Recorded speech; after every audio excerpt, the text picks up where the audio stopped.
Hi guys, welcome to Babli explains. तो Marjan और आतिश ना किचन में होते हैं और वो ना सूप बना रहे होते हैं और वो सूप ट्राई कर रहे होते हैं। तो सूप ना बहुत ज़्यादा गर्म होता है।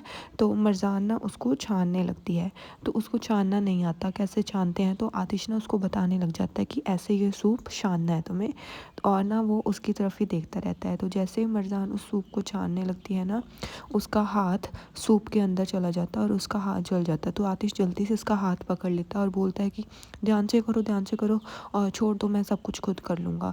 तो फिर वो बोलते हैं कि ऐसे मत करो, कुछ नहीं हुआ, थोड़ा ही लगा मुझे। वो बोलता है कि इधर आओ, आर्ग्यू मत करो मेरे साथ। फिर ना वो उसका हाथ पकड़ता है और टैप ऑन कर देता है और पानी के नीचे हाथ कर देता है। फिर ना वो उसकी तरफ देखने लग जाता है और मरजान भी उसकी तरफ देखने लग जाती है। तो फिर ना मरजान उसे बोलती है कि हाँ, अब मेरा हाथ छोड़ दो, अब सही हो गया, अब मुझे दर्द नहीं हो रहा, अब मैं ठीक हूँ। तो तभी भी आतिश ना उसका हाथ नहीं छोड़ता और आतिश ना उसके बिल्कुल करीब आ जाता है और ना वो उसकी तरफ देखने लगता है और मरजान ना उसका हाथ कसकर पकड़ लेती है। और जैसे ही आतिश मरजान को किस करने लगता है ना, मरजान ने काम फिर ख़राब कर दिया। मरजान जल्दी से उससे दूर हो जाती है और बोलती है कि मैं सूप छान रही हूँ। तो वो सूप अपना डालने लग जाती है। फिर ना वो सूप टेस्ट करके देखती है। फिर बोलती है कि वाह, बहुत अच्छा बना है सूप तो। फिर वो सूप और लेती है स्पून पर और ना वो आतिश को टेस्ट करवाने लग जाती है। तो आतिश जैसे टेस्ट करता है ना, वो बोलता है कि हाँ ठीक है, ठीक बना है। फिर वो बोलती है कि मेरे को जैसे आंटी ने बताया था, मैंने वैसे ही सूप बनाया है और धीरे धीरे अब इसमें ना मेल्ट करके बटर भी डालना है और ये बहुत अच्छा बन जाएगा। फिर वो बोलता है कि हाँ कोई बात नहीं, फिर हम खाना खा लेंगे। तो ना आतिश उसके पीछे ही खड़ा होता है। फिर वो फिर से आतिश को सूप टेस्ट करवाने के लिए देती है। यहाँ पर आतिश ना बहुत गंदा मुँह बना रहा है और ना आतिश का मुँह जल जाता है। फिर वो बोलता है कि तुमने मुझे जला दिया, तुम यही चाहती थी ना मेरा मुंह जल जाए। फिर बोलती है कि ओह, जल गए क्या तुम? आई एम सो सॉरी, मुझे पता नहीं था, क्योंकि तुम्हारा नाम तो आतिश है ना, तो आतिश थोड़ी ना जलती होती है। तो फिर मेरे को पता नहीं लगा कि ये तुम्हारे साथ क्या हो गया। तो इतना सुनते ही आतिश स्माइल करने लग जाता है और कुछ नहीं बोलता। फिर वो उससे पूछती है खुद टेस्ट करने के बाद कि कैसा बना। फिर वो बोलता है कि थोड़ा और टेस्ट करवाओ। तो आतिश को वो फिर से और टेस्ट करवाने लग जाती है और वो टेस्ट करके बोलता है कि हाँ ठीक है। वो बोलती है सच सच बताओ ना, कैसा है, अच्छा है या नहीं अच्छा, क्या है। बोलता है कि हाँ ठीक है, अच्छा बना है। तो मरजान ने ऐसे गुस्सा हो जाती है, जस्ट थोड़ा सा ही अच्छा है, मैंने इतनी मेहनत की, मैं सुबह से कुकिंग कर रही हूँ और मैंने पहली बार ये बनाया और तुम यही कह रहे हो कि थोड़ा सा अच्छा है। फिर वो बोलता है कि हाँ तो थोड़ा सा अच्छा ही बोलूँगा और क्या बोलूँ। वो बोलती है कि नहीं अच्छा नहीं है, बस मुझे पता लग गया। वो बोलता है ठीक है गुस्सा मत हो, अच्छा है, बहुत अच्छा, बहुत ज़्यादा अच्छा है। वो बोलती है कि मुझे पता है ये तुम इसलिए बोल रहे हो क्योंकि मैं गुस्सा हो रही थी। नहीं, कहता है नहीं नहीं बहुत अच्छा है। फिर ना वो फिर से मरजान के पास जाता है, भाई ये किस नहीं करने देगी, तू मत कोशिश कर। फिर ना वो मरजान के पास फिर से जाता है और उसके ना बाल चेहरे से हटाने लग जाता है।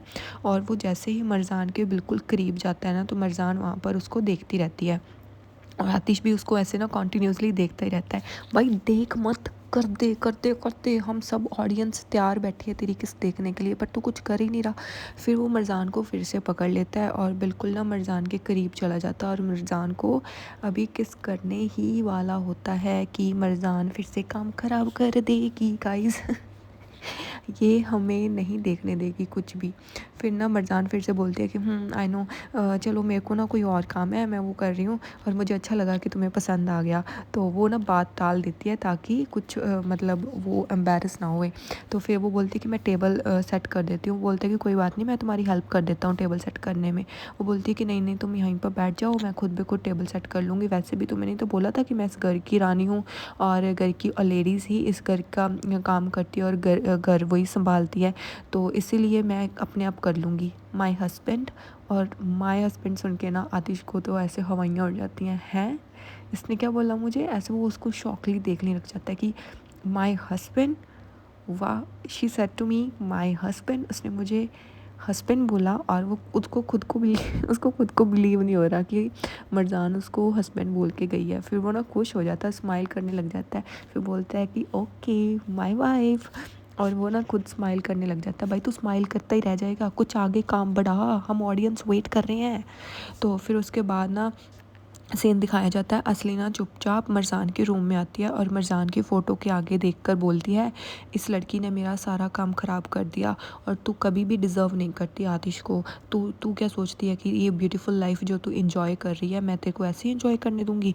बिल्कुल भी नहीं। फिर ना वो मरजान के टेबल के पास जाती है और वहाँ पर ना एक रिंग रख देती है जिसमें लिखा होता है नज़ीर और मरजान।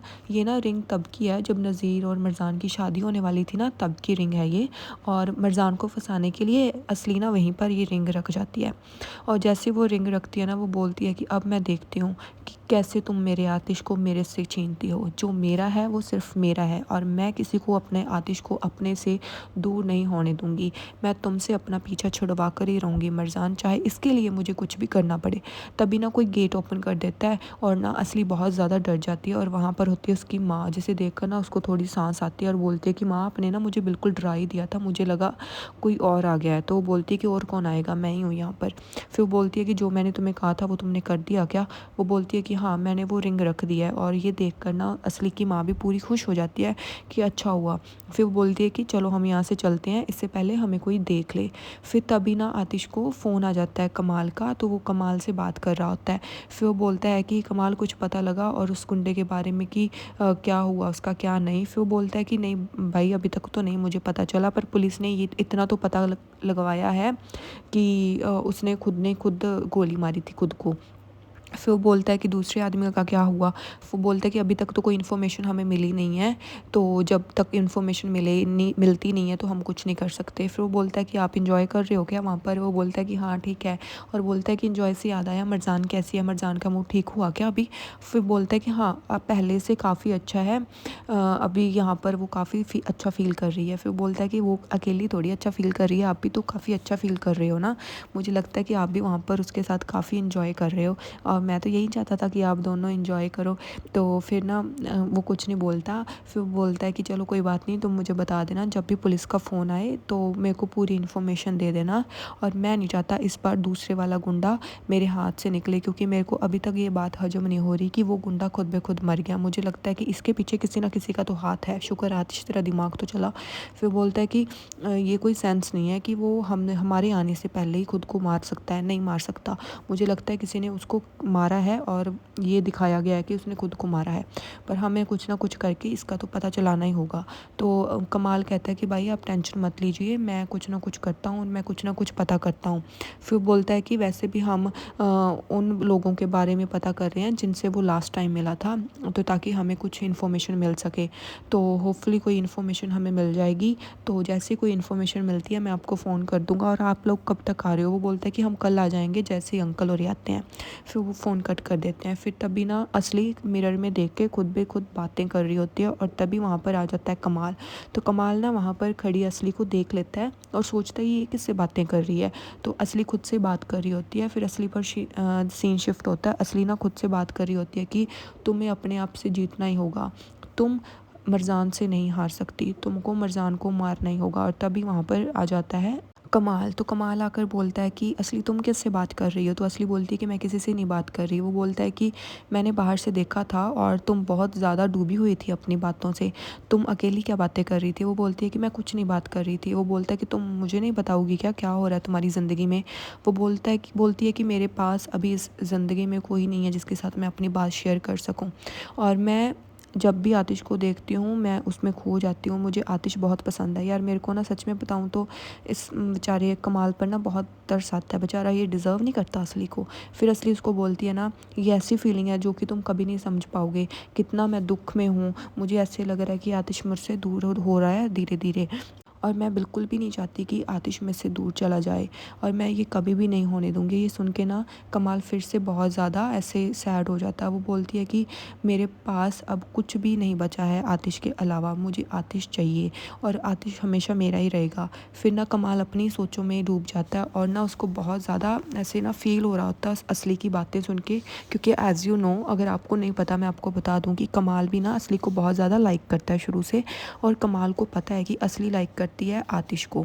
तो इसलिए अभी तक इसने उसको बताया नहीं है असली को कि वो उसको लाइक करता है। फिर ना वो बोलती है कि मुझे तुम्हारी आतिश से बात नहीं हुई क्या? तुम्हें तो बताया होगा ना आतिश ने कि मरजान कितना एंजॉय कर रही है क्योंकि वो आज अपने हस्बैंड के साथ है। फिर ना वो बोलता है कि असली मैं तेरे को एक फ्रेंडली एडवाइस दूँ, मैं तेरे को यही एक फ्रेंडली एडवाइस देना चाहता हूँ कि ये सब बंद कर दो और अपने साथ ये सब करना बंद कर दो।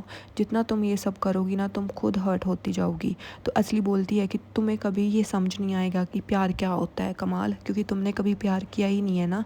और वैसे भी मैं अब तुम्हारा और टाइम नहीं लूँगी। और इतना कहकर वो वहाँ से चली जाती है और कमाल वहीं पर बेचारा खड़ा रह जाता है।